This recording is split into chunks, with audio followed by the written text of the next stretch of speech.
맞지를 않아가지고 우리 내용에 따라서 그렇게 하는 거거든요. 자, 다시 보자. 이게 녹음이 되는 건가 지금? 예, 어디 보자. 네, 아, 네, 됐습니다. 자, 지금 우리가 베드로전서 이제 2장 부분 나갑니다. 여러분, 이 베드로전서의 중심 그 내러티브가 어떻게 되는지를 한번 잘 생각해 볼 필요가 있어요. 베드로전서 1장에서는 뭐에 대해서 말씀하고 있냐면 우리가 거듭나게 하신 것이 삼위일체 하나님의 역사다라는 걸 보여주고 있습니다. 이거를 한마디로 하면 뭐라고 말할 수 있습니까? 이거 그 역으로 말하면 구원은 전적으로 하나님께 속한 거라는 거예요. 반대로 얘기하면 그게 무슨 뜻입니까? 구원이 사람에게 속한 게 아니라는 겁니다. 그래서 계시록에도 어, 찬양하지 않습니까? 우리 한번 찾아볼까요? 계시록 알겠습니다. 5장.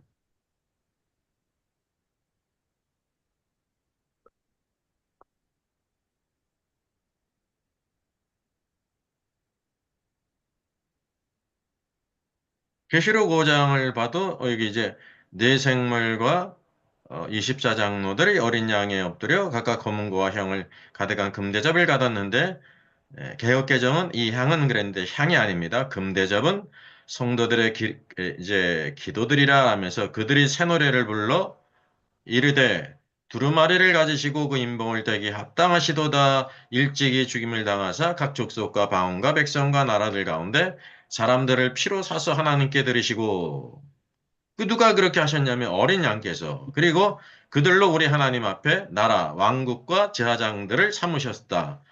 그들이 땅에서 왕노를 하리로다. 누가요? 구조가 말면 성도들이 땅에서 왕노를 하는 거예요. 땅에서. 그리스도께서 재림하셔서 만왕양으로 통치하실 때 이기는 자들이 땅에서 왕노를 한다고 하는 사실이죠. 그래서 죽음을 당하신 어린 양은 능력과 부와 지혜와 힘과 존귀와 영광과 찬송을 받으시기에 합당하다라고 말하고 있다는 것입니다.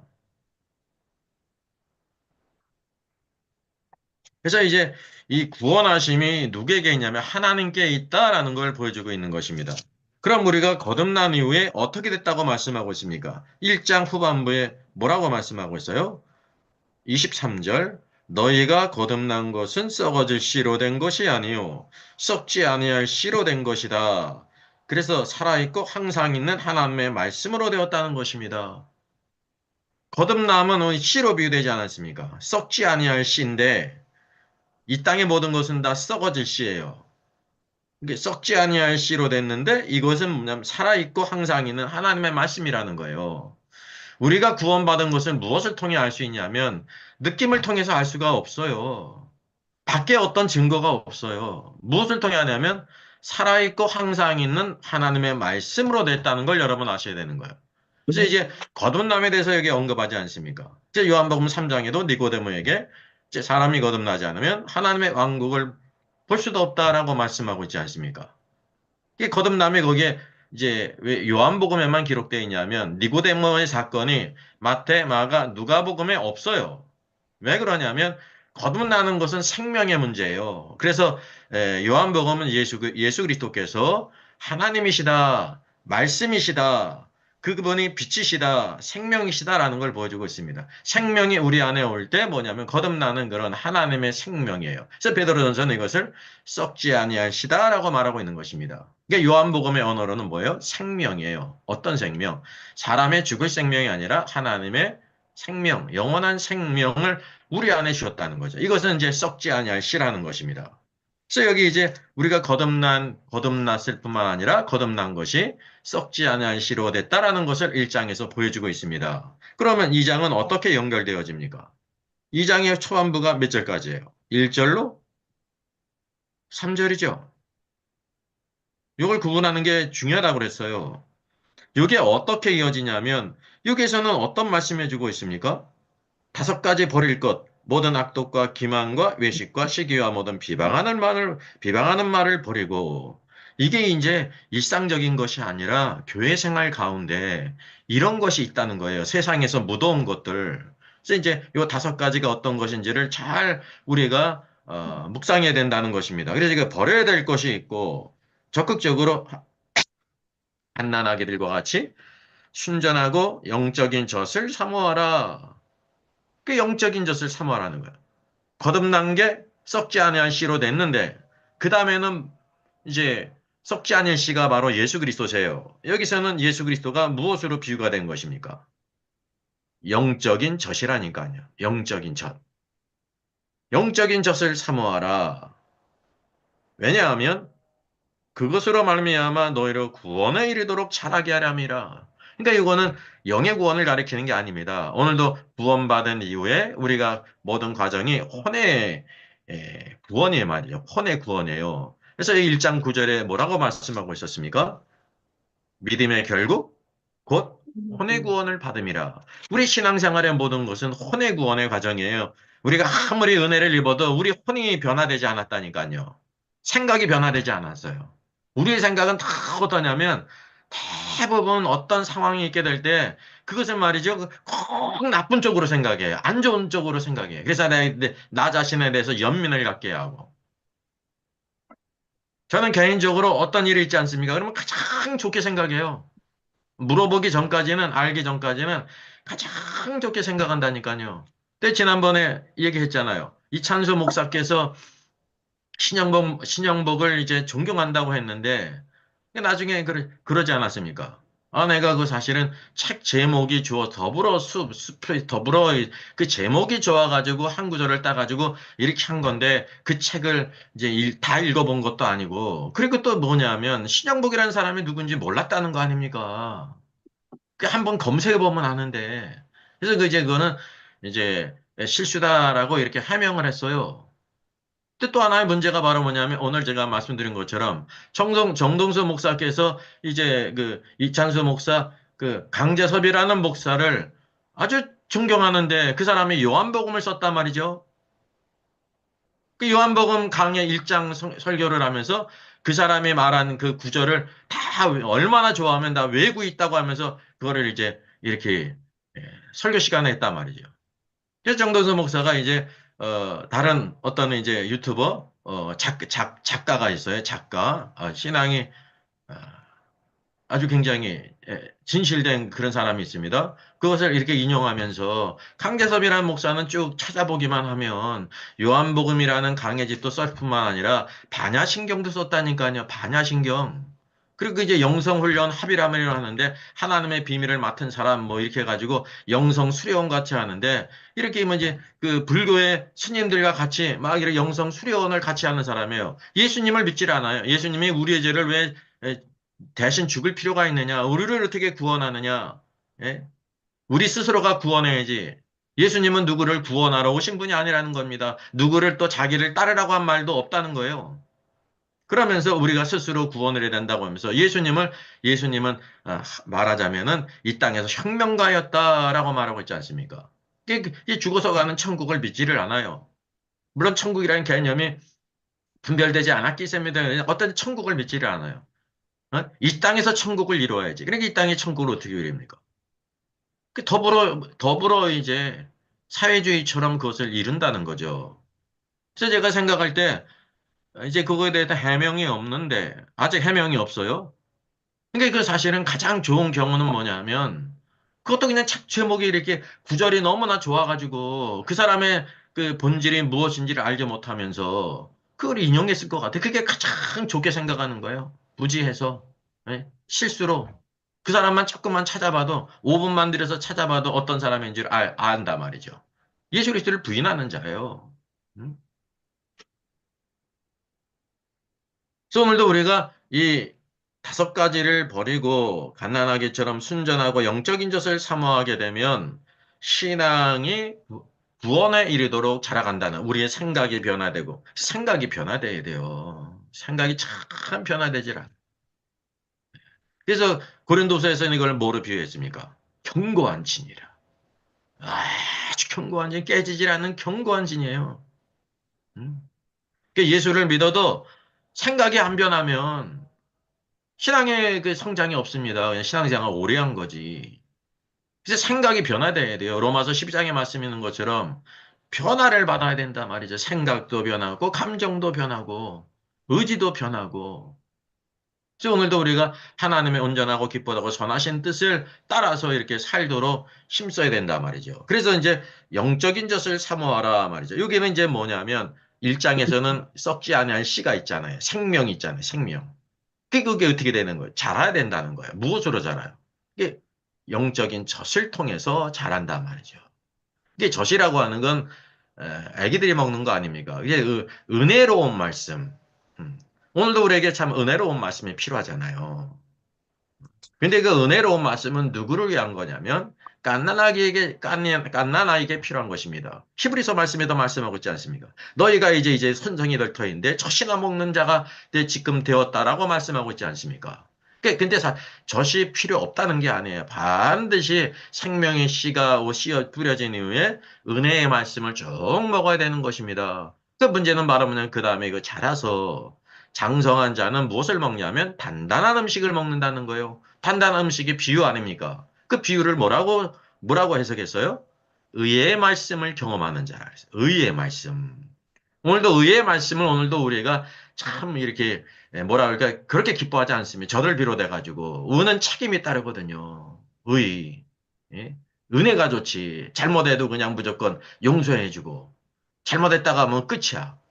예? 근데 의롭게 돼야 된다니까요. 의.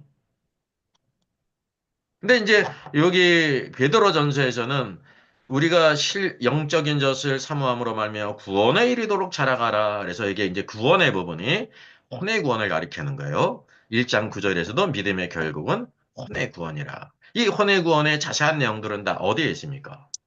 복음서 마태복음에 있어요. 이게 왕국과 관계에 있는 거예요. 음? 누가복음은 오늘도 강도가 구원받는 거. 그게 이제 영의 구원이죠. 하나도 변화 안 됐어요. 그냥 예수 믿고 죽은 사람이에요. 자기 지은 죄 때문에. 근데 이 마태복음은 그리스도를 믿은 다음에 제자로서 주님을 따라가면서 뭐가 변화되냐면 혼의 구원입니다. 예수님의 제자들이 주님을 따라가면서 많은 그들의 그 내적인 것이 다 드러나지 않습니까? 그저 모든 실패가. 그게 과정이라니까요. 과정. 근데 이제 여기 베드로전서는 어떤 관점이냐면 우리가 지난번 여기 5절을 이렇게 봤죠. 4절, 5절. 4절, 5절은 주제가 뭐라고 그랬습니까? 중요한 단어가 뭐라고 그랬어요? 자, 보세요. 사람에게 버림받았으나 하나님께는 택하심을 입은 택하심을 입고 보배롭고 살아있는 돌을 언급한다. 여기 돌이 중요하지 않습니까? 돌. 그 돌이신 예수 그리스도예요. 예수 그리스도를 돌로 비유했어요. 그럼 그분에게 나가면 또 우리가 뭐같이 되냐면 산돌같이 살아있는 돌이 된다는 거예요. 그래서 뭐가 되라? 영적인 집으로 세워져라. 그래서 여기 이제 예수 그리스도가 택하심을 입은 돌, 보배로운 돌, 살아있는 돌이 예수 그리스도지 않습니까? 우리가 그분께 나가게 될 때 우리가 뭐같이 돼요? 산돌같이 변한다는 거예요. 살아있는 돌같이. 그래서 이 돌들은 다 어디에 필요한 겁니까? 영적인 집을 세우는데. 그 영적인 집을 세워주는 게 쉽게 얘기하면 바로 뭡니까? 그게 건축이에요. 성전 건축.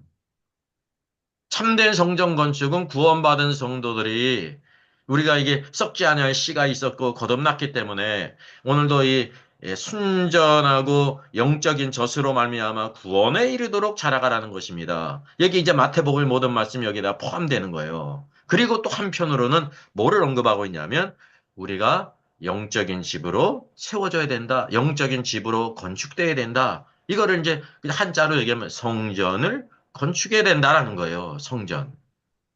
그래서 이거를 우리가 모르는 이유가 바로 뭐냐면 물질적인 건물을 짓는 거를 성전 건축이라고 해놓으니까 성경에서 나오는 이 성경 건축을 그것으로 그냥 다 알고 있다니까요. 참된 성전 건축은 우리가 살아있는 돌로서 이렇게 서로 세워져 가야 된다는 겁니다. 하나가 돼서.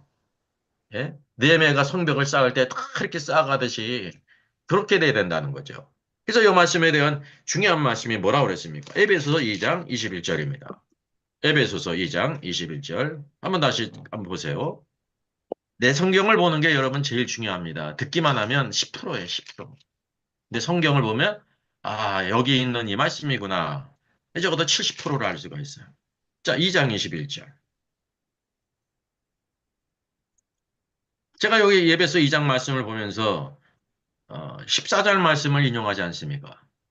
이찬수 목사께서 이제 교회 안에 탄핵을 찬성하는 사람도 있고 반대하는 사람이 있어가지고 분란이 됐는데 여기에 대해서 카타부타 말을 하지 않아요. 그러면서 설교 시간에 두 번이나 이제 이런 걸 판단하지 말자. 그냥 기도만 하자. 하나님만이 모든 걸 아시기 때문에 기도만 하자 그랬습니다. 그리고 이제 요 성경 구절을 인용하지 않았으면 14절이죠.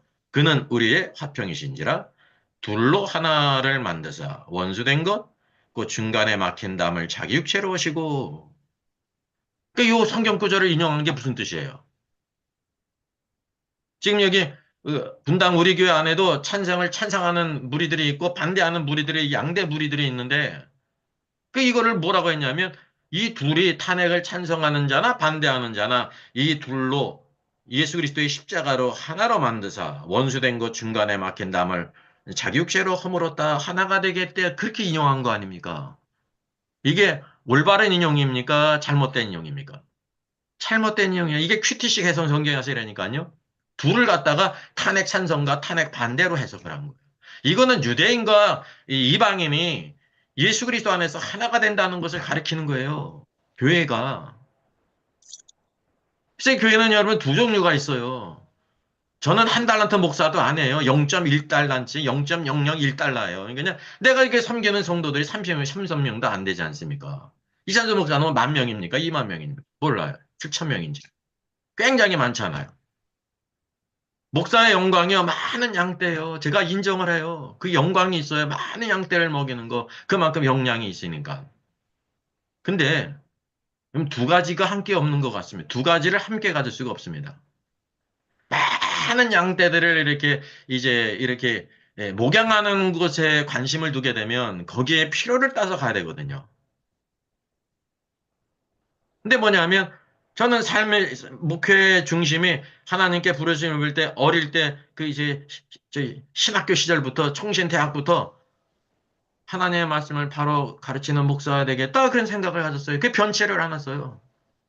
제가 졸업 후에 딱 생각하면서 그래도 장학금을 받고 그랬으니까 웬만큼 공부한 거 아닙니까? 졸업하고 보니까 성경을 몰라? 그래서 내가 성경 전체를 이렇게 연구하지 않으면 설교할 자격이 없다. 그 성경을 내가 창세기로부터 쭉 그냥 수많은 그 의문들, 여러분이 의문 가졌던 거를 다 저도 가졌습니다. 그걸 다 이렇게 연구하고 책도 이렇게 이 사람 저 사람 보고 그 장점이 있고 단점이 있고 올바른 얘기하는 것도 잘못된 것도 있고 심의한 것도 있고 다 섞여 있습니다. 모든 사람들이. 그래서 제가 이와 같은 모든 것을 깨닫고 이 구원과 천국을 깨닫고 계시록도 깨닫고 그래서 이 책을 쓴 거란 말이죠. 그래서 두 가지를 같이 가질 수가 없어요. 음? 두 가지를 다 갖춰 있으면 얼마나 좋습니까? 지금 이찬수 목사께서도 어떤 겁니까? 딱 이걸 분별을 안 해주는 이유가 분별을 하면 어떻게 한쪽 성도가 시험이 되지 않습니까? 시험이 되면 다 어떤 거예요? 시험이 되는 사람은 목사가 아무리 설교를 해도 설교를 아무리 잘해도 은혜를 못 받아요. 그 참 사람의 심리가 이상해. 예? 그 교회를 떠날 거 아닙니까? 그게 자명하는 거잖아. 이 땅에서는 그게. 이 땅에서는 그게 진리예요. 그러니까 다 끌어안아야 되니까 그거 제가 이해한다니까요. 인간적으로. 그런데 하나님 앞에 합당하지 않다 말이죠. 사도 바울이 갈라디아서 말씀하고 있지 않습니까? 내가 사람을 기쁘게 하라, 하나님을 기쁘게 하랴. 사람을 기쁘게 하면 내가 하나님의 종이 아니다. 다른 복음을 전하면 저주를 받는데 하늘에 우선 천사라도 저주를 받을지어다 다 노하지 않습니까? 우리가 이런 예수 그리스도의 종으로서 저와 여러분이 다 주님의 종이잖아요. 그것에 대해 서 확실해야 된다니까. 내가 추구하는 게 뭔지, 가치가 무엇인지. 그래서 그리고 이제 21절 여기 중요한 말씀이 있는데 21절 그의 안에서 건물마다 서로 연결하여 주 안에서 성전이 되어가고 우리 모두가 주 안에서 성전이 되어가는 거라요. 그 어떻게 변화해야 돼? 살아있는 돌로 변화해야 돼요. 살아있는 돌. 산돌이신 예수 그리스도라면 살아있는 돌로. 즉 건축은 살아있는 돌들이 흩어져 있는 게 아닙니다. 이게 개인주의죠. 하나로 세워져야 된다는 거야. 한 성전이 되는 것처럼 한 몸을 이루는 것은 뭐냐면 지체들이 모여서 한 몸을 이룬다고 말씀하고 있지 않습니까? 이게 다 똑같은 개념이에요. 하나를 이루어야 된다. 그래서 이 하나를 이루는 훈련이 바로 교회 안의 신앙생활입니다. 혼자서 신앙생활은 얼마든지 잘하잖아요. 기도도 많이 하고 성경도 보고 말이죠. 그 자기 헌금한 거 다 하고 이거 그냥 성경도 보내그러면 혼자서 잘할 수 있지 않습니까? 그건 교회 생활이 아니에요. 교회는 반드시 부르심을 입은 자들의 모임이라니까요. 그럴 때 뭐가 생기냐면 우리가 서로 각각 개성이 있고 다 장단점이 있기 때문에 부딪힌다니까요. 그 부딪힘을 통해서 자기 자신이 드러나는 거예요. 그래야 변화를 돼야 된다. 그게 유익이에요. 힘든 일이지만. 근데 대부분 교회에서 문제가 생기면 다 어떻습니까? 어떤지 떠나요. 일평생 떠나는 거죠. 문제가 안 생길 교회가 이 땅에 어디 있어요? 그래서 뭐가 이루어지지 않냐면 변화가 이루어지지 않는 것이에요. 변화는 하나님의 역사이기도 하지만 오늘도 산돌이신 그리스도처럼 우리가 산돌로 변화돼서 서로 이렇게 연합되고 건축됨을 통해서 오늘도 하나됨을 배운다는 그 가운데서 우리가 변화가 되는 거예요. 그래서 우리가 서로 어려움도 주지만 서로 그 도움이 되는 거예요. 우리가 다 그런 존재이기 때문에. 이게 성전 건축입니다. 이게 모이지 않고는 이런 일이 있을 수가 없습니다. 그래서 너희도 성령 안에서 하나님이 거하실 처소가 되기 위하여 그리스도 예수 안에서 함께 지어져 가느니라 그래서 지금 지어져 가고 있는 것입니다. 예. 그 시작한 지 5년 됐고 10년 된 사람도 있을 거 아니야. 그 지어져 가는 거예요, 계속. 이게 가장 중요한 개념이에요, 성전 건축. 오늘 말씀 보던 것처럼 요한복음 2장 첫 번째 부분이 갈릴리 가나 혼인잔치에서 물로 포도주를 만든 거 아닙니까? 그게 이제 요한복음의 첫 번째 표적으로서 원칙을 보여주고 있는 거예요. 그게 뭐냐면 예, 도랑아리에 가득 물을 담아 놓지 않습니까? 그게 여섯째 날 사람이 만들어졌는데 우리 사람이 바로 그릇이거든요. 물로 가득 채워지게 될 때 우리 인간의 모든 상황은 사망이라는 거예요. 사망. 사망의 상태를 나타내요. 그리고 그것을 떠서 연회장에 갖다 주는데 떠서 갖다 주는 과정에 뭐로 변했습니까? 포도주로 변했거든요. 그게 바로 표적이기 때문에 물로 가득 찬 것이 우리가 사망 가운데 있다. 로마서 8장에 있는 것처럼 우리를 지배했던 법이 바로 무엇이었어요? 죄와 사망의 법이에요. 근데 그리스도 예수 안에서 생명의 성령의 법 안에서 우리를 해방하지 않습니까? 그래서 그거를 이 포도주로 만든 것은 무슨 뜻이냐면 포도주는 이 땅에서 가장 그 기쁨이 생명의 기쁨을 나타내는 거거든요. 음? 그 생명으로 바꾸신다는 걸 보여주고 있는 것입니다. 예수 그리스도께서. 그게 원칙이에요, 원칙. 그래서 우리를 드러나게 하세요. 우리의 모든 상황은 아무리 그냥 회당장이 자기의 지혜로 경험으로 이 혼인잔치를 그렇게 열심히 준비했을지라도 결국 어떤 일이 벌어지는 거예요? 포도주가 떨어져요. 포도주가 떨어졌다는 것은 기쁨이 사라진다는 거죠. 기쁨이 사라질 때가 있어요. 지금 그럴 때가 있고 이전에 그랬을 때가 있고 이후에도 있다니까요. 항상 이 세상은요. 아무리 내가 완벽히 준비했어도 포도주가 떨어진다니까요. 그때 주님은 오늘도 우리의 상태들을 먼저 계시를 하시는 거예요. 누구를 통해서? 하인들을 통해서. 그냥 주님께서 그냥 포도주를 그냥 쏟아지게 할 수도 있잖아요. 그렇게 하지 않으세요. 반드시 이 땅에 어떤 사람을 통해서 행하세요. 그게 하인이에요. 하인은 순종하는 사람. 머리 좋은 사람 주님이 쓰지 않으세요. 예? 순종하는 사람. 하인은 순종하는 사람 아닙니까? 그 하인도 그래서 표적이에요, 표적. 그 어떻게 순종했어요? 알지 못하면서. 필요한 거는 포도주인데 물을 떠올라니 이해가 전혀 안 되지 않습니까? 거기에 돕는 자가 있어요, 마리아가. 무슨 말씀을 하시든지 그대로 하라. 아, 무슨 말씀이든지 그대로 하라고 그랬지. 그럼 내가 우리들 물을 다 기했는데 신육만 한 게 아니라 아구까지 가득 채웠다니까요. 그 완전한 순종을 통해서 주님께서 또 그들을 떠서 갖다 주라고 말해요. 그게 포도주를 변한 게 생명으로 바꾸시는 거예요. 생명으로. 우리의 모든 삶도 마찬가지입니다. 이런 이제 사망은 무슨 뜻을 가리키냐면 염려와 걱정과 좌절과 낙심과 모든 결핍과 모든 부족들, 이 모든 것들, 부정적인 것들의 총체가 사망이에요. 사망. 주님은 이 모든 것을 무엇으로 바꾸냐면 예, 생명의 기쁨으로 바꾸신다는 거죠. 주님이 그걸 바꾸셔요. 그 예수 그리스도가 누구시냐? 하나님이라는 거죠. 요한복음 메시지는 그 예수님이 하나님이시라는 거예요. 말씀이 태초에 말씀이 계시니라 이 말씀이 하나님과 함께 계셨으니 이 말씀은 곧 하나님이시라. 말씀 하나님이라는 걸 보여주고 있습니다. 그분이 생명이시고 빛이시라는 거죠. 이게 생명의 원칙이에요. 근데 두 번째 뭐가 나옵니까? 우리 한번 요한복음 2장을 보세요. 자, 이거를 오늘 말씀을 전했는데 이 부분은 또 다른 부분이기 때문에 따로 깊게 말씀을 전하지는 못했어요. 그래서 이런 시간이 필요하단 말이죠. 요한복음 2장을 보게 되면 주님께서 성전을 가시지 않습니까? 그죠? 제가 말씀드린 게 마태복음에도 나오고 성전 청결하게 한 것이 마가복음에도 오고 누가복음에 나와요. 근데 이 세 복음서의 공통점은 후반부에 나와요, 후반부. 22장, 21장 막 이렇게 후반부에 나오는데 요한복음에 있는 이 성전을 청결하게 하신 것은 초반부에 나와요. 완전히 초반 아닙니까? 첫 번째 표적을 행하신 후에 주님께서 이 성전에서 성전을 청결케 하지 않습니까? 그럼 언제 있었느냐? 요한복음은 역사적인 순서로 기록된 게 아닙니다. 예? 다른 것은 역사적인 시간적인 순서로 기록됐지만 요한복음은 그것이 아닙니다. 요한복음은 뭐냐면 예수님이 바로 하나님이시기 때문에 이와 같이 사망을 생명으로 바꾸시는 분이다라는 걸 말씀하고 있고 오늘도 이 생명의 역사 뒤에 두 번째 아주 성경에서 중요한 부분이 바로 이것이에요. 여러분 성전을 깨끗게 하신 건 그 목적이 바로 무엇이었어요? 목적이 우리 사람의 상태를 이렇게 드러내셨죠? 갈릴리 가나에서는 그 예루살렘 성전으로 갔단 말이죠. 무엇을 보신 거예요? 성전 안에 여기 소와 양과 비둘기 파는 사람들, 돈을 바꾸는 사람들이 쫙 앉아 있었습니다. 이게 있을 수 있는 일이에요? 그 당시에 모든 사람은 이게 당연했어요. 그게 바로 그들의 영적인 상태라니까요.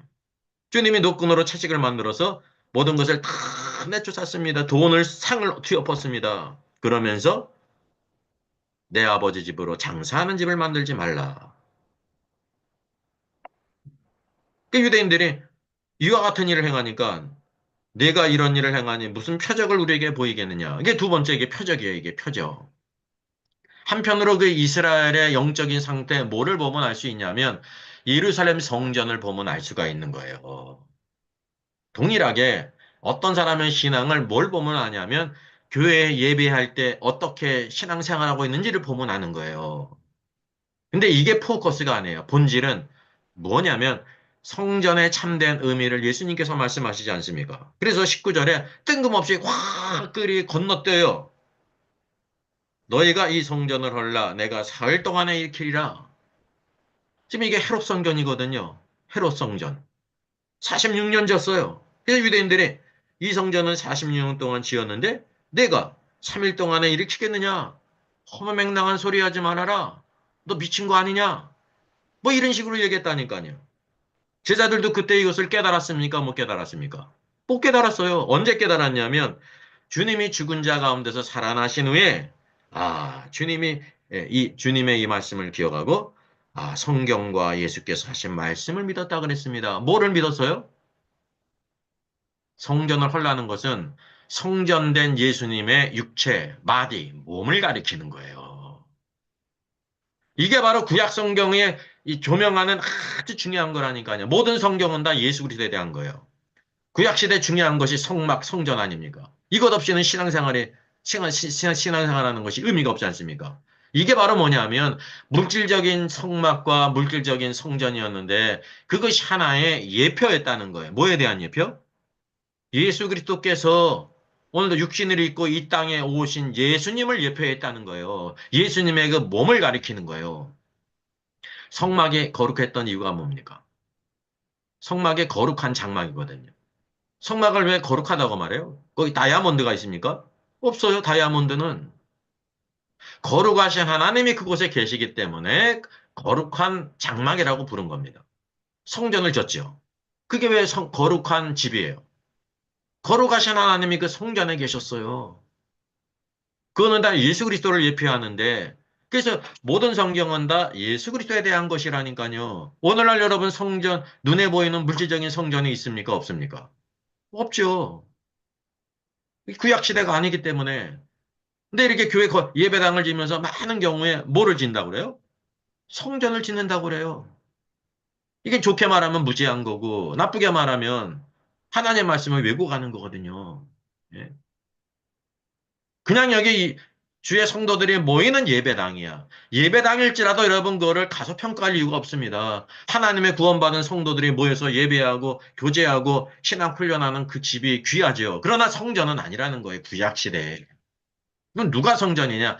예수 그리스도가 성전이실 뿐만 아니라 고린도전서 3장 16절 뭐라고 말씀하고 있습니까? 한번 찾아봅시다. 고린도전서 3장 16절.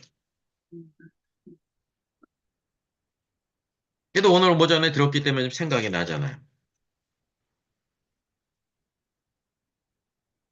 요한복음 3장 16절의 유명한 말씀일 뿐만 아니라 여기 고린도전서 3장 16절도 참 중요한 말씀이거든요. 너희는 너희가 하나님의 성전인 것과 하나님의 성령이 너희 안에 계시는 것을 알지 못하느냐? 알고 있지 않느냐? 그런 뜻이에요. 구원받은 고린도 성도들이 하나님의 성전이에요. 왜 성전이냐면 하나님의 성령이 어디에 거하셔요? 구속함을 입은 성도들 안에. 우리 안에 것이잖아요. 그죠? 주머니에 계신 게 아니라 우리 안에, 몸 안에 계시잖아요. 정확히는 어디에 계셔요? 사람이 세 군데에 있지 않습니까? 데살로니가후서 5장 23절에 있는 것처럼 너의 영과 혼과 몸이 그리스도 예수 나타날까지 흠과 티가 없기를 원한다 그러지 않습니까? 세 부분으로 해줬어요. 몸이 있고, 예? 보이는 부분, 몸이 있어요. 안 보이는 부분, 혼이 있어요. 또 그 가운데 더 내밀한 것이 하나님께로 온 영이 있다니까요. 그래서 하나님의 성령이 어디에 거하셔요? 영에 거하시는 겁니다. 우리 죽었던 영을 살리시고 성령이 그 안에 거하신다니까요. 크게는 바로 우리의 몸 안에 계시기 때문에 이게 몸도 다 거룩하지 않습니까? 구약시대에 성막이 있지 않습니까? 성막이 세 부분으로 되었죠. 바깥 마당이 있어요. 또 들어가면 거룩한 곳이 있어요. 성소. 성소에 하나님이 안 계셨어요. 막을 지나서 지나가면 거기 지성소, 가장 거룩한 곳이 있는데 그곳에 계셨다니까요. 그러면 여러분 성전 마당은 거룩하지 않습니까? 거룩하죠. 그 전체가 다 그것을 성막이라고 부르는 것입니다. 보이는 부분도. 그래서 우리 몸도 거룩하다는 것입니다. 이 세상의 헛된 죄, 여기 음행죄를 언급하고 있는데 그럴 수 없다는 거죠. 음? 그래서 하나님의 성전을 더럽히면 하나님의 그 사람을 멸하시리라. 예? 더러운 성전을 주님께서 다 청결케 하신 것처럼 오늘도 하나님의 성령에 거하시는 우리의 몸 안에 거하시는데 이거를 더럽히게 되면 어떻게 된다고 말하는 하나님의 그 사람을 멸하시리라. 하나님의 성전은 거룩하니 너희도 그러해야 된다라고 말하고 있습니다. 오늘날 성전은 예수 그리스도 안에서 구성함을 입은 저와 여러분이에요. 음. 그래서 몸도 거룩하다는 것을 아셔야죠. 의의 병기로 드려야죠. 그리고 우리가 뭐가 돼야 되냐면 하나님의 성전으로 이렇게 건축돼야 된다는 것입니다. 같이. 그래서 여기 요한복음에 말씀하고 있는 것처럼 예수는 성전된 자기 육체를 가리켜 말씀하신 것이라. 그래서 이게 요한복음의 두 번째 큰 주제가 첫 번째는 생명이에요. 이 생명은 무엇을 위한다는 것입니까? 이게 서로 이어지는 거예요. 갈릴리 가나는 사망을 생명으로 바꾸시지 않습니까? 베드로 전서의 언어로 말하면 우리를 거듭나게 하셨죠. 삼위일체 하나님이 거듭나게 하셔서 썩지 않은 씨로 말미암아 우리가 거듭났다는 거예요. 거듭남 다음에 중요한 주제가 있는데 제2막이 있는데 그게 뭐라는 거예요? 건축이라는 거예요. 건축. 이 건축에 대해서 말씀은 참된 성전 건축에 대해서 말하고 있는 것입니다. 이것을 예수님의 십자가 죽으심과 예? 다시 살아나심으로 인해서 참 성전이신 그리스도로 말미암아 구속함을 입은 모든 주의 성도들이 또 하나님의 성령에 거하시는 성전이 됐다는 거예요. 그래서 살아있는 돌로 이제 변화가 돼서 너희가 서로 이렇게 세워져야 된다. 함께 지어져야 간다. 지어져야 된다. 건축돼야 된다는 걸 말하고 있습니다. 성경에서 두 가지 중요한 주제가 첫째는 생명이에요. 우리가 사망 가운데 있었는데 생명으로 변화된다는 거죠. 그게 전부가 아니에요. 둘째가 바로 무엇입니까? 건축이라는 건축. 이 건축은 무엇으로 완결이 돼요? 예루살렘 성. 요한계시록 마지막에 무엇을 보여주고 있어요? 그 건축이 이루어졌잖아요. 어떻게 이루어졌어요? 새 예루살렘 성. 거긴 돌들이 없어요. 그 기초적들은 다 뭡니까? 보석. 포석이지 않습니까? 열두 사도들의 이름이 기록되어 있잖아요. 그 변화가 됐다는 거예요. 살아있는 돌들이 포석으로 변화가 됐어요. 이게 변화의 역사라니까요. 그래서 고린도서 3장에 있는 것처럼 하나님의 집을 건축하는데 어떻게 세워질 것을 조심하라 그러면서 금과 은과 보석으로 짓든지 아니면 나무나 집이나 예? 풀로 짓든지 그 세 가지를 언급하고 있는 거예요. 금과 은과 보석으로 지어야 된다. 예? 나무나 풀이나 짚으로 지어져는 안 된다라는 걸 보여주고 있습니다. 그게 비유예요, 비유. 무엇을 위한? 건축입니다. 이 반석이신 그리스도 위에 어떤 집을 지을 것인지 너희들이 조심해야 된다. 이게 신앙생활의 모든 과정이거든요. 저와 여러분이 금과 은과 보석으로 집을 짓고 있습니까? 나무나 풀이나 짚으로 짓고 있느냐? 만약에 나무나 풀이나 집으로 짓게 되면 그날의 그 공력의 워크예요. 행위. 어떻게 신앙생활 했는가를 밝히는데 무엇이 밝힌다 그랬어요? 풀이 밝힌다 그랬어요. 모든 것이 다 타버리면 저는 구원을 어때? 구원을 잃어버리는 게 아니에요. 타버린다고 해가지고. 밑에 뭐는 있어요? 반석이신 예수 그리스도는 있잖아요. 불 가운데서 얻은 것 같으리라. 그게 뭐를 가리켜요? 태분이 말씀 의미를 모르죠. 그냥 지옥 가는 거다. 구원 탈락이라고 말하지 않습니까? 아닙니다. 저희는 구원을 어때라고 말하고 있잖아요. 불 가운데서 얻은 것 같으리라. 하나님의 무서운 징계가 있다는 거예요. 언제? 천년왕국 시대에. 이제 마태복음 한 달란트 맡은 자, 바깥 얻은 것을 슬피 울며 이를 갈미 있으리라 말씀하고 있지 않습니까? 그래서 여기에 뭐를 보여주냐면 하나님의 징계의 도구가 불이 될 수도 있다라는 걸 보여주고 있어요. 이제 중요한 부분이 건축이에요. 구원받은 다음에 건축이란 말이죠. 출애굽기를 가보십시다. 출애굽기가 완전한 구원을 우리에게 보여주고 있지 않습니까? 완전한 그림이잖아요. 구원받기 전에 어떤 상태에 있었어요? 애굽에서 음, 종살이 했다니까요. 애굽에 종살이를 했어요. 고역을 했다고 말이죠.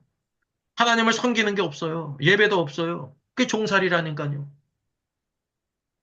그토록 일하면 뭐는 줬어요?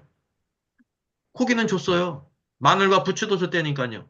구원받은 다음에 원망하면서 그래도 애굽에서는 고기 가만히 옆에 가서 먹고 마늘과 부추도 먹었는데 여기는 먹을 것도 없다 막 불평하지 않습니까? 그게 노예 생활이에요. 이게 먹고 사는 거. 하나님을 예배하지 않고. 모세를 보내서 바로에게 요청을 하는데 뭐 하기 때문에 내 백성을 보내라 그래요? 여호와께 예. 희생제물을 드린다 말이죠. 희생제물을 드리려 한다. 그게 바로 구원받은 사람이 제일 중요한 것이 하나님께 희생제물을 드린다는 거예요. 하나님께 나가는데 반드시 뭐를 또 가져가야 돼요. 부모들, 성인들뿐만 아니라 어린이도 데리고 와야 되고 누구도 모두 가져가야 돼요. 소와 양과 이 모든 소떼들도 다 가져가요. 예, 어떤 것을 드릴지 몰라요. 속한 모든 것은 다 가지고 나와야 되는 그게 구원이에요. 자녀들은 애굽에 내려놓고 부모만 나가는 게 구원이 아니에요. 예? 사람만 나가는 게 아니에요.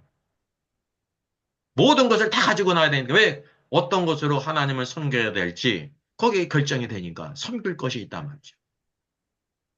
그래서 이제 하나님의 위대한 구원의 계획이 수많은 재앙을 통해 나타나지 않습니까? 그게 다 누가 행하신 거냐면 여호와께서 재앙을 내리신 거예요. 그래서 구원이 누구에게 있냐면 이스라엘 백성에게 있는 게 아니라 그들이 하나도 한 게 없어요. 여호와 하나님께서 다 행하신 것입니다. 그리고 마지막으로 어디로 인도하셨습니까? 배수지진, 홍해로 인도하셨다니까요. 바로는 어떻게 생각하지? 저들의 신은 병법도 모르는 자다. 이제 다 싹쓸이 죽이자. 병거 타고 군사들과 오게 되는데. 하나님께서 뭘 보여주려고 했냐면 이스라엘 백성들이 홍해를 건너가도록 하셨다는 것입니다. 그래서 고린도전서 10장을 보게 되면 그 이스라엘 백성들이 어디에서 세례를 받았다고 그래요? 홍해에서. 그가 구름 안에서 바다와 구름 안에서 세례를 받았다고 말씀하고 있지 않습니까? 그러니까 믿고 세례를 받는 것을 예표적으로 보여주고 있는 거예요. 이스라엘 백성들이 다 세례를 받았어요. 그리스도와 함께 죽고 그리스도와 함께 살고. 근데 그것을 시험하던 바로의 병거들은 다 어떻게 됐습니까? 다 죽임을 당했어요. 그래서 애굽의 신들이 심판을 받았다라고 말씀하고 있습니다. 그게 바로 하나님의 완전한 구원이라니까요. 예? 구원의 완전한 그림을 거기에 보여주고 있다니. 구원하심이 이스라엘 백성에 있는 게 아니라 말이지. 하나님께 있지. 하나님께서. 홍해를 건널 때도 모세가 뭐라고 말합니까? 너희는 하나님의 구원을 보라 그랬대. 보기만 했다니까요. 근데 이제 이 출애굽기가 이 첫 번째 부분은 여호와의 놀라운 그 구원의 역사 아닙니까? 근데 후반부 넘어가 보세요. 20장. 시내산에서 계명을 받잖아요. 십계명을. 그리고 후반부는 다 무엇에 대한 얘기입니까? 성막을 정말. 건축하는 얘기예요. 하나님께서 그것을 말씀하시고 계시하시고 그 말씀대로 또다시 그렇게 반복되는 느낌 있지 않습니까? 그 성막을 다 이렇게 건축했다니까요. 마지막엔 바로 여호와 영광이 그곳에 임하셨다. 그게 여러분 구원입니다. 여기 하나님의 구원의 역사가 있잖아요. 사망에서 생명으로 해방됐잖아요. 그런 후에 뭐가 있어야 되는 거예요? 성막 건축이 있어야 된다. 성막 건축. 오늘도 동일하다니까요. 예수를 믿고 구원받은 게 끝이 아닙니다. 시작이지. 거룩한 씨가 우리 안에 들어왔습니다. 그러니까 베드로 전서에서 영적인 순전하고 영적인 젖을 사모하며 구원에 이르도록 자라가라. 우리가 구원에 이르도록 자라가야 한다는 사실을 많은 사람들이 압니까? 이 성경을 읽으면서 많은 성경이 그런 것을 보여주고 있는데 그 뜻을 압니까? 우린 구원받았는데 왜 또 구원에 이르라고 하지? 그 사람의 존재가 세 부분이라는 것도 모르잖아요. 그래서 신령한 영적인 집으로 세워져라. 그러면서 뭐가 되냐면 영적인 집에 있으면 누가 있어야 됩니까? 그 안에서 섬기는 자가 있어야 되잖아요. 섬기는 자가 제사장이거든요. 그래서 예수 그리스도로 말미암아 하나님이 기쁘시게 받으실 영적인 제사를 드릴 거룩한 제사장이 될지라 그랬어요. 제사장은 되는 거예요. 어떻게? 태어난 다음에 양육과 훈련을 통해서 되는 거예요. 우리는 예수 그리스도 안에서 태어났기 때문에 뭐 필요하냐면 양육과 훈련 30년. 그럴 때 제사장이 되는 거예요. 우리가 왕 같은 제사장이지만 모두 다 제사장의 역할을 하는 건 아니지 않습니까? 예? 지금 5년 자라가고 10년 자라간 이 제사장의 자녀가 제사장 노릇을 하는 거예요? 안 못하는 거예요? 못하는 거죠. 제사장의 자녀로 태어났지만 제사장 일을 다 하는 게 아니라니까요. 25세 비로소 이렇게 장성한 다음에 5년간의 견습생, 인턴 리전트 과정을 거쳐야 훈련이 돼야 30세에 비로소 이제 제사장으로 섬기는데 홀로 섬기는 게 아닙니다. 어떻게 섬겨요? 제사장이 몇 반차예요? 몇 반차? 24. 24반차잖아, 24반차. 누가복음 1장을 보게 되면 사가랴가 반차를 따라 성전에 들어가지 않습니까? 성소에.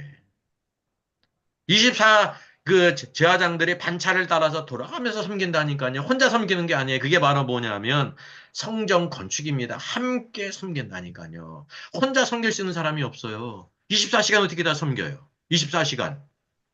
한 달 내내 죽을 때까지 어떻게 섬겨요? 그래서 24 반차로 서로 돌아가면서 연락이 되면서 하나로 되어서 섬기는 것이 그게 이제 건축이란 말이죠. 교회도 마찬가지입니다. 한 사람이 섬기는 게 열심히 섬기는 거 좋은 것 같지만 하나님께 보실 땐 잘못된 거예요. 왜? 다른 성도들이 잘하지 않았고 섬기지 않기 때문에 한 사람이 섬기는 건 하나님이 기뻐하지 않는 독분자일군이 아니라니까요. 함께 섬기는 겁니다. 함께 구원받은 성도들이 함께 섬기는 거에 같이 자기의 역량에 맞게 함께 섬겨야 된다는 거죠. 이게 바로 성전 건축입니다. 그래서 우리가 그런 가운데 변화를 입는다는 거예요. 변화. 그래서 우리가 서로 우리가 부족하고 연약하기 때문에 내가 잘하는 것도 있고 부족한 것도 있고 실수하는 것도 있고 걸림돌이 되는 것도 있고 다양하지 않습니까? 다 그래요. 그래서 그것이 이제 한편으로 볼 때 아유 교회는 시끄러워 어디를 가든지 사람이 문제야 이렇게 생각할 수가 있는데 그러지 않은 사람이 어디 있어요? 우리가 다 변화되잖아요. 이 혼의 구원을 이루지 못했잖아요. 변화되지 못했다니까요. 주님은 분노하고 막 이렇게 하는데 우리는 그에 대해서 왜 주님이 저러시지? 마음이 하나가 못 되잖아요. 주님이 살아가는 걸 우리가 그 마음처럼 똑같이 살아갑니까? 그렇지가 않잖아요. 틀리잖아요. 온도가 틀리고 생각하는 바가 틀리잖아요.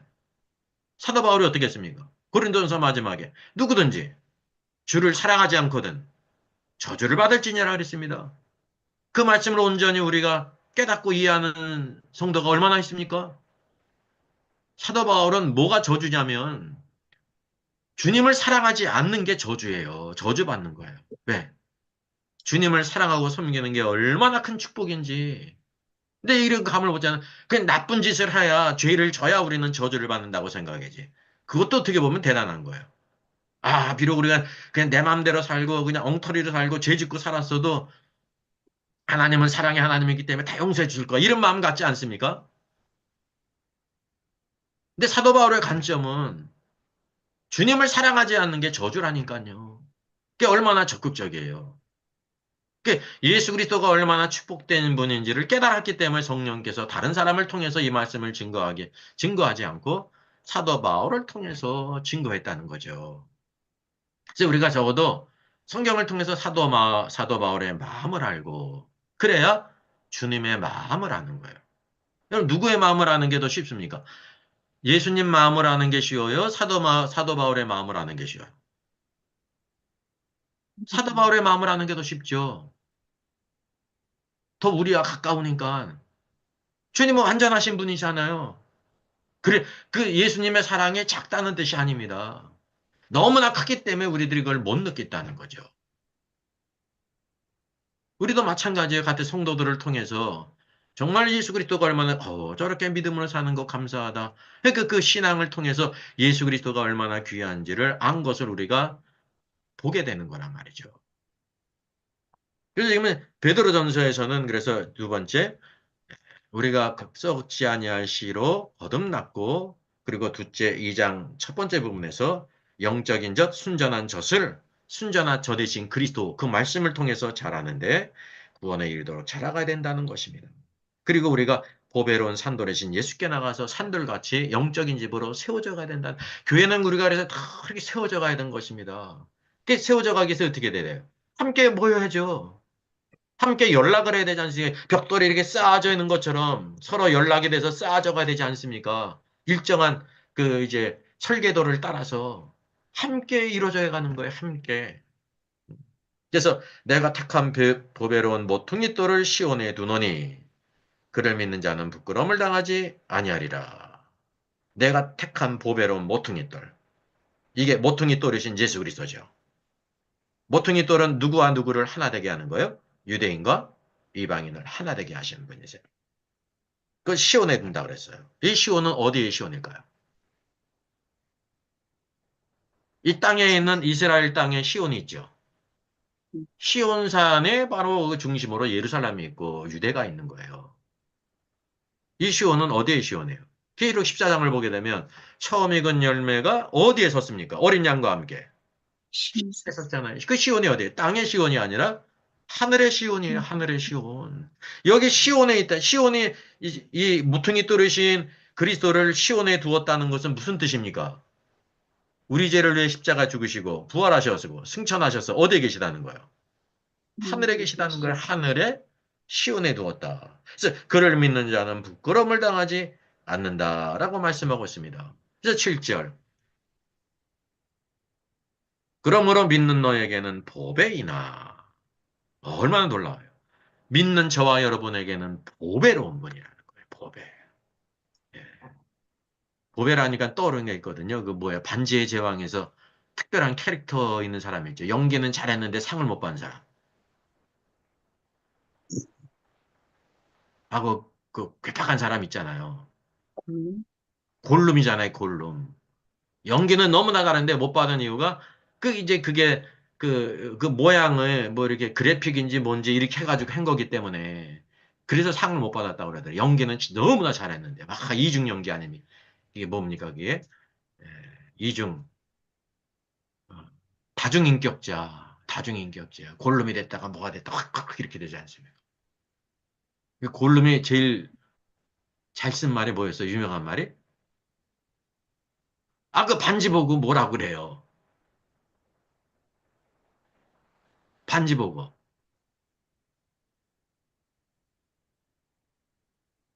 아, 지금 여기 있는데 제가 생각 안 나서 그러는 거예요. 아, 거기 있는데 뭐라 그랬어요? 하여튼 이거 여기에 이거 하는 거잖아. 믿는 너기에는 뭐라 그랬어요? 보배이나 음, 골룸이 뭐라 그럽니까? 프레셔스 그러잖아요. 프레셔스 아주 그냥 거기에 뭐, 굉장히 사로잡히니까 그 반지의 그 마력에 반짝반짝 그 예수 그리스도가 믿는 우리들에게 보배를 오신 분이라 보배. 그러나 믿지 않는 자에게는 뭐가 돼요? 놀랍죠. 이 어린 건축자의 버린 그 돌이 건축자가 예수님을 버렸어요. 건축자가 누구를 가리켜요? 이스라엘. 하나님의 길 가운데 건축자로 세운 사람이 누구였어요? 유대인의 유대인. 근데 그들이 예수 그리스도 모퉁이 또르시고 오늘도 이 모든 돌이 되시는 머릿돌이 되시는 그리스도를 버렸다니까 아니야. 버렸다는 뜻이 무슨 뜻입니까?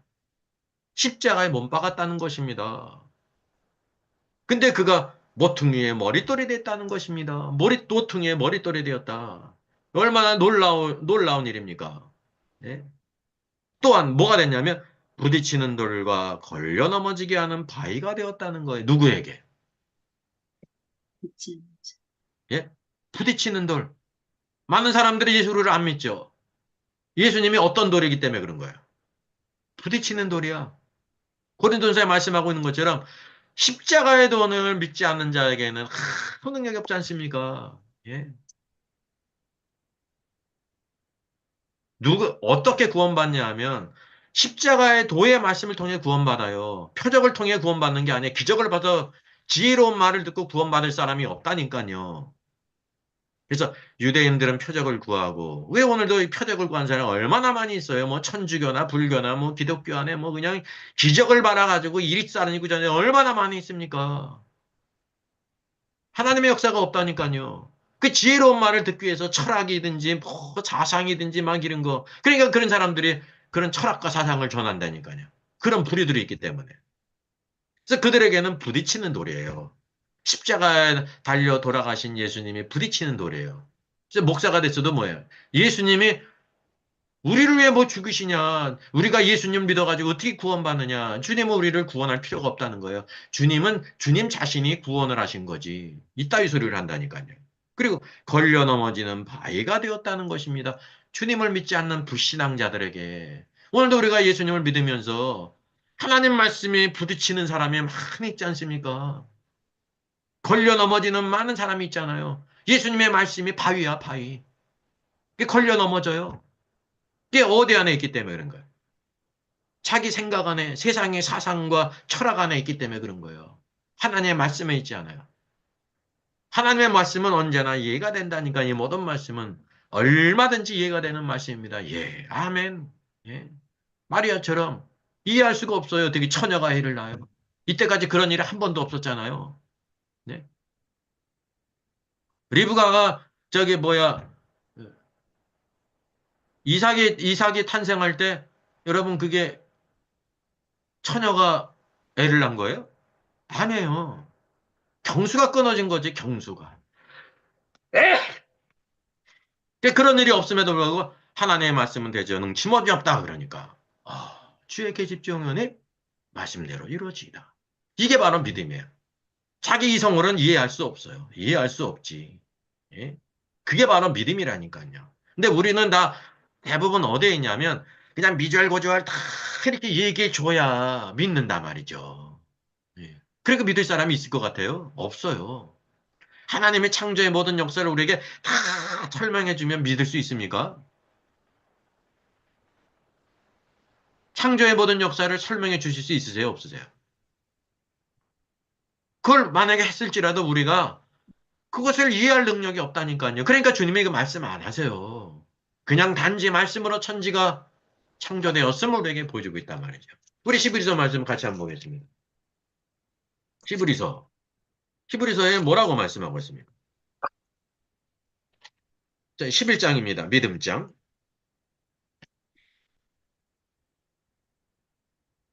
3절. 11장 3절입니다. 믿음으로 모든 세계가 우주를 가리키는 겁니다. 유니버스. 하나님의 말씀으로 지어진 줄을 우리가 아나니. 온 우주가 하나님 말씀으로 지어진 거를 무엇으로 안다는 거예요? 믿음, 믿음으로 하는 거예요, 믿음으로. 과학을 공부해서 아는 게 아니에요. 물론 과학은 하나님께로 나왔기 때문에 그것을 통해서 이게 말이지 우연히 생긴 것이 아니라는 걸 알게 되면서 간접적으로 아, 절대자가 계시다. 하나님이 계시다라는 걸 우리가 알 수가 있는 것이지. 그걸 보고 하나님이 됐다라는 게 아닙니다. 더듬어 하는 것이지. 확실한 것이 뭐냐면 특별 계시는 믿음으로 온 우주가 하나님 말씀으로 창조된 것을 안다는 것입니다. 믿음으로 아는 거예요. 머리로 아는 게 아니에요. 믿음으로 아는 거지. 오늘 많은 사람들이 다 이성의 범위에 있거든요. 세상의 모든 것은 이성의 세계입니다. 그래서 공부를 많이 해야 되는 거예요. 알 만큼 많이 아는 거예요. 세상 살아갈 때. 근데 우리가 구원받고 신앙생활 하는데 이 이성은 아무 쓸데가 없어요. 걸림돌이 되는 걸림돌이라니까요. 그래서 이론이 있고, 막 사상이 있고, 자기 체계가 있잖아요. 그래서 이 모든 이론들을 다 깨부셔야 된다는 거죠. 견고한 진리. 그래야 참으로 믿음의 세계로 온전히 들어간다는 거죠. 그래서 보이는 것은 나타난 것으로 말미암아 된 것이 아니니라. 예. 이 보이는 것, 비저블한 것, 그 나타난 것으로 말미암아 된 것이 아니라 말씀으로 된 것이지. 바로 이것이라는 것입니다. 예수 그리스도는 오늘도 우리 건축자가 버린 모퉁이 돌인데 또 뭐가 되냐면 믿지 않는 자들에게는 이렇게 걸려 넘어지는 돌이고 예, 흩어뜨리는 돌이 되고 그런다고 하는 사실이죠. 이제 돌이란 말은 뭐냐면 하나님의 경륜 가운데 건축을 위한 분이시라는 거예요.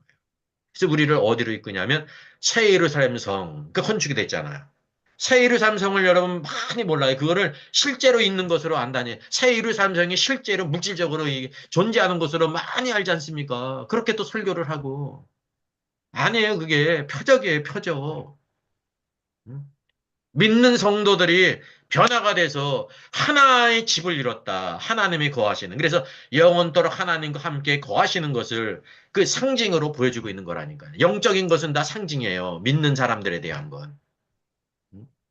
그 예루살렘 성이 이 땅으로 내려오잖아요. 왜? 이 땅에 주님이 거하시는 게 하나님의 경륜이라니까요. 예? 그 뜻이 하늘에서 이루어진 것처럼 땅에서도 이루어지다. 하늘에는 다 이루어졌어요. 목사님, 하늘에 루시퍼 타락한 선자들이 반역했잖아요. 반역했죠. 근데 거기에 있어요? 3층 천에 있어요? 다 내어 쫓겼잖아요. 그게 하늘에는 문제가 없다니까요. 오늘 이 땅에 있지. 공중권세를 잡고 있고 이 땅을 모두 좌지우지하지 않습니까? 이 세상의 임금이잖아요. 그래서 대환란을 통해서 이 땅과 모든 악한 자들을 심판하시는 거예요. 그 주님이 재림하셔서 1천년 동안 왕노릇 하시고 이기는 성도들이 그리스도와 함께 망으로 들어가는 것입니다. 그들이 그리스도의 신부예요. 그래서 이 천년왕국은 영적으로 말하면 신혼기간이에요. 신혼기간. 밀월기간이라니까요. 어린 양의 혼인잔치가 있었잖아요. 그러니 밀월기간이 있는 것입니다. 그때 뭐라고 불려요? 신부라고 불리는 거예요. 신부. 그리고 새하늘과 새 땅에서는 아내로 불리죠. 이기지 못한 성도들은 신부 기간이 없습니다. 그 시간이 신부의 밀월의 기간이 없어요. 그냥 바깥 어두운 것에서 징계를 받죠. 그래서 온전케 된 이후에 어린 양의 아내로는 불림을 받죠. 그게 새하늘과 새 땅은 은혜의 시대거든요. 이 천년왕국은 의의 시대란 말이죠. 그래서 완전한 공의를 성취하신다는 거 우리가 알게 되는 것입니다. 그래서 하나님의 뜻이 뭐냐면 하나님의 우리와 영원토록 함께 계시는 것을 무엇을 통해 보여줘요? 성전 건축을 통해서 인비저블한 이 성전 건축입니다. 그리고 새 예루살렘 성이 완성된 것을 성경 마지막 분에 우리에게 보여주고 있다는 거죠. 그래서 우리가 이것에 대해서 인상을 봐야 된다는 거예요. 이게 중요한 것입니다. 자, 땅 열심입니다. 감사합니다. 우리 3월의 첫째 주 또 이렇게 만나는 거 너무 감사합니다. 또 우리가 예배 드리고 이렇게 또 한동안 이렇게 오후 시간 쉬다가 식사하고 이 시간 만나는 게 얼마나 감사한 일인지 우리가 일주일에 한 번 시간을 귀히 여기고 또 매일의 삶 가운데 하나님 말씀을 읽고 참 한번 묵상하고 기도하면서 그러면 삶이 여러분 달라져요. 깊어지고. 이 믿음은 말로만 듣는 게 아니라 내 삶 속에 이렇게 심겨지고 나타나는 거거든요. 그래서 이 3월 또 새로운 또 계획과 오늘도 각오 가운데 믿음으로 승리하는 귀한 역사 있기를 바라겠습니다. 우리 한번 기도하겠습니다. 사랑의 하나님 감사합니다. 또 이 3월 허락해 주셔서 또 이와 같이 이 저녁 함께 모여 주의 말씀 상고하게 하시니 감사합니다. 베드로전서의 귀한 말씀 오늘도 잘 깨달아 알게 하시고 우리의 모든 삶들 하나님의 경륜과 뜻을 더욱더 잘 깨달아 알게 하시고 내 평생에 오늘도 성경의 지식과 하나님의 온전한 뜻을 알 뿐만이 아니라 그 말씀대로 살아가는 축복을 누리게 해주시고 오늘도 하나님의 마음을 하다 하나님의 마음의 합한 자로 우리의 모든 삶 가운데 힘들고 어렵고 견디기 힘든 많은 어려운 일이 있을지라도 소망을 하나님께 나게 될 때 오늘도 우리를 도우시고 협력하여 놓으신 주님의 선한 역사 안에 주님을 찬양하고 또 아름다운 간증이 있게 하시고 찬송이 있게 하여 주시옵소서. 감사합니다. 주 예수님의 이름으로 기도하옵나이다. 아멘. 네, 감사합니다. 감사합니다. 감사합니다. 10시 분입니다. 감사합니다. 수고하셨습니다. 지집사님 수고하셨고 감사합니다. 감사합니다. 감사합니다.